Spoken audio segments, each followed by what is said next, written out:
Walaupun era Gus Dur sangat singkat dan banyak timbul konflik sosial, namun Gus Dur yang dikenal dengan jargonnya, gitu aja kok repot, selalu saja berhasil meredam dengan cara santainya.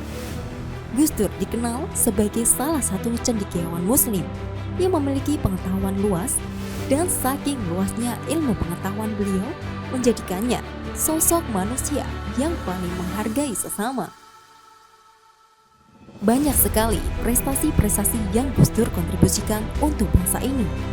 Salah satu di antaranya ialah keberhasilan perekonomian yang sangat tinggi, sehingga bisa membayar hutang negara. Salah satu strategi kebijakan yang dijalankan tim perekonomian di era Gus Dur terbukti sukses mempercepat ekonomi dari negatif 3% ke positif 4,9%.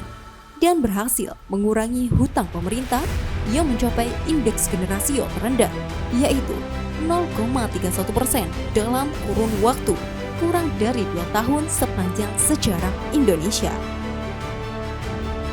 Dan pada era kepemimpinan Gus Dur, harga beras stabil sehingga berhasil menciptakan pertumbuhan ekonomi yang sangat cepat tanpa adanya hutang, bahkan mengurangi hutang negara. Hal ini pernah disampaikan oleh Rizal Ramli pada saat ia menjabat sebagai Menteri Perekonomian di era kepemimpinan Presiden Gus Dur. Ya, waktu Gus Dur presiden, Gus Dur dari awal memang maunya saya jadi Menteri Keuangan. Tapi kemudian waktu itu Mas Amin, PAN, maunya Menteri Keuangannya dari PAN. Maunya Pak Fuad Bawazir. Gus Dur akomodasi, tapi dia yang milih dari PAN-nya. Pilihlah Bambang Sudibyo sebagai Menteri Keuangan. Nah, saya waktu itu dipanggil sama Gus Dur, diminta, Rizal, kamu saya angkat jadi Ketua BPK. Saya bilang, Gus, terima kasih. Ketua BPK itu biasanya umurnya 60 tahun. Saya masih 40 tahun. Jadi gini aja Gus, nanti kalau saya udah 60, Gus Dur panggil saya. Gus Dur sebel banget ya. Di situ 2 minggu kemudian saya dipanggil lagi. Rizal, kamu saya angkat jadi Dubes Amerika. Kalau kamu mau, kamu Dubes Indonesia paling muda. Saya waktu itu masih 42 tahun. Saya bilang, Gus Dur kayak Belanda aja. Loh kenapa? Yang bandel-bandel dikirim ke luar negeri. Tugas saya cuma nongkrong di pesta diplomatik malam-malam, dinner sama minum wine doang. Terima kasih dah. Nah, dia udah mulai kesel. Dia bilang, kamu satu-satunya orang Indonesia yang ditawarin jabatan penting 2 kali, dua-duanya kamu nolak. Nanti sekali lagi kamu nggak boleh nolak. 2 minggu kemudian dia panggil lagi saya, Rizal kali ini kamu nggak bisa nolak. Saya pusing ngurusin kamu. Jadi saya minta kamu jadi ketua Bulog. Ya, terus kamu nggak boleh nolak.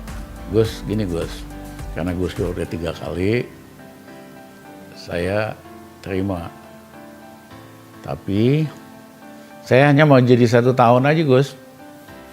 Habis itu saya ngundurin diri atau Gus Dur pecat saya beresin Bulog. Dia bilang kok gitu?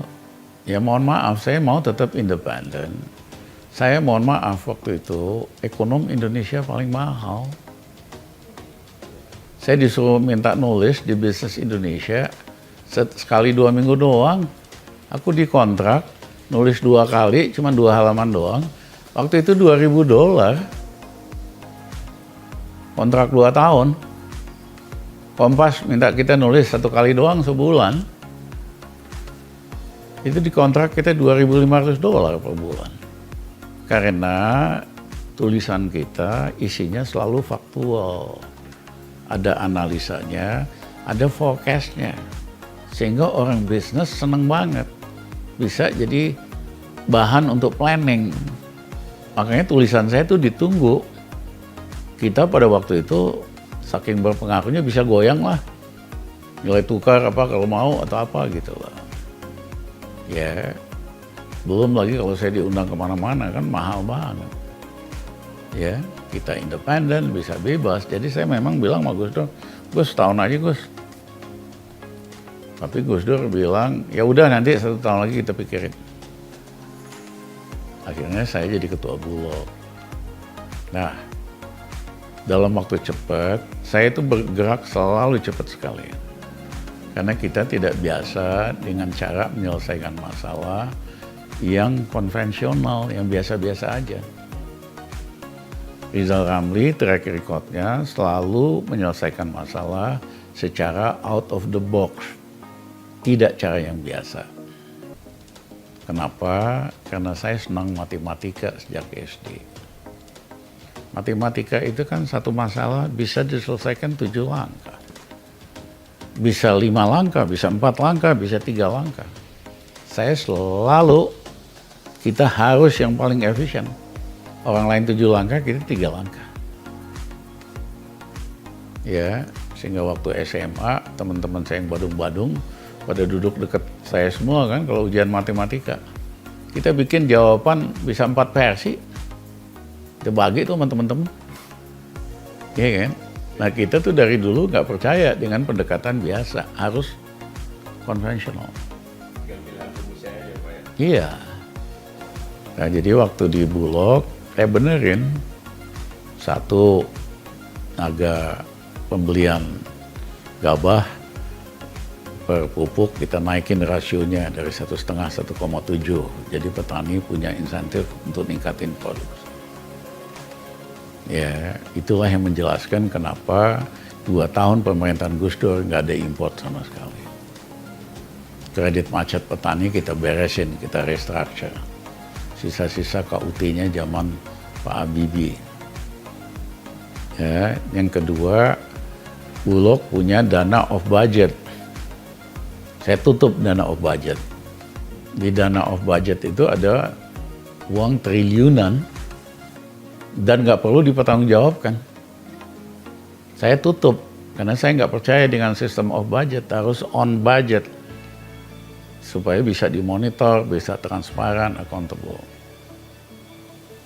Terus sistem accountingnya di situ banyak banget, account atas nama Bulog, atas nama pejabat-pejabatnya. Ada 100, lupa saya 12 account atau apa. Bunganya ya pejabat yang nerima. Saya bikin sistem supaya semua online dan hanya 9 account. Saya panggil kepala Bulognya itu tahun berapa ya, 2000. Kamu bikin sistem online supaya kita tahu setiap menit kondisi keuangan kita di mana dan ininya. Hari ini sih itu soal biasa, waktu itu mana ada lembaga pemerintah. Ya bilang, Pak kita kerjain tapi kita perlu konsultan, perlu waktu 2 tahun. Saya bilang, saya emang nggak ada istilah 2 tahun. 6 bulan kamu beresin, kalau nggak beres lu gua pecat. Kamu bisa hire konsultan paling top. Jadi itu barangnya. Jadi kita punya ini. Terus berbagai macam corruption di Bulog kita beresin. Sehingga Bulog itu tadinya merugi, tahun itu untungnya naik 5 triliun. Rizal Ramli di dalam sistemnya lebih transparan dan sebagainya. Ya petani juga happy karena harga pembelian kita kan lebih tinggi. Jadi saya itu biasa dimanapun saya berada dan selalu pendek-pendek. Karena saya juga kalau kelamaan bosen. Yang penting sistemnya kita beresin. Misalnya habis itu Gus Dur angkat saya jadi 6 bulan kemudian Gus Dur angkat saya ketua tim monitoring kabinet. Gus Dur kan gendeng, udah ada Menko, ada pula orang diangkat sebagai ketua tim monitoring. Ya saya kan bukan Menko lah waktu itu, saya namanya ketua tim monitoring. Ya kerja kita monitoring para menteri, ya kan. Setiap hari Jumat sore, maksimum jam 4 sore, menteri atau sekjennya mesti laporan sama kita. Apa bahan untuk sidang kabinet, apa masalahnya, solusinya. Ya de facto udah kayak Perdana Menteri gitu ya. Ya, nah, akhirnya beberapa bulan kemudian Gus Dur angkat saya jadi Menko. dalam bidang ekonomi. Jadi kita beresin semua banyak hal. Mohon maaf, pada waktu itu kita sangat kuasa banget.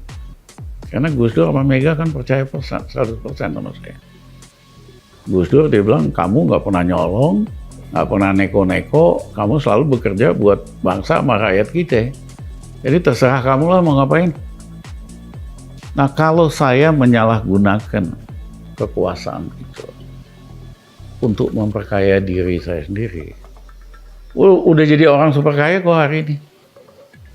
Tapi aku nggak pernah, nggak tega. Karena dari mahasiswa kan kita berjuang buat pemerintah yang bersih KKN, buat governance. Masa kita kuasa kita manfaatin? Nah, tapi aku nggak pakai untuk memperkaya diri.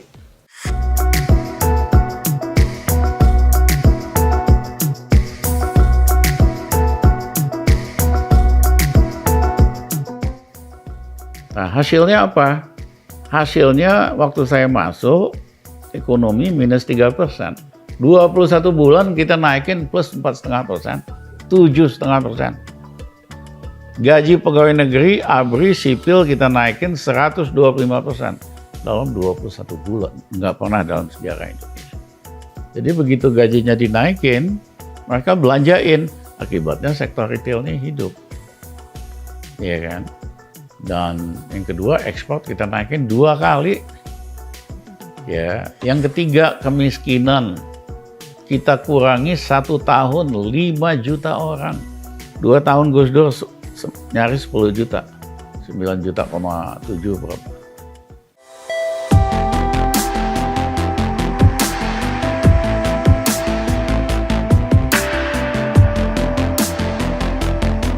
Nah, rumusnya sederhana apa sih?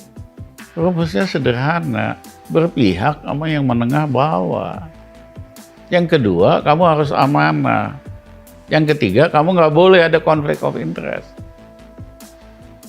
Ya, misalnya saya ngapusin hutang petani, bunga berbunga, sisa kredit Pak Habibie sama Adi Sasono, 26 triliun. Gus Dur tanya, Rizal kalau kamu ngapusin itu, kamu bisa masuk penjara loh. Bang, tangkap aja. Wong gue seperak aja nggak dapet.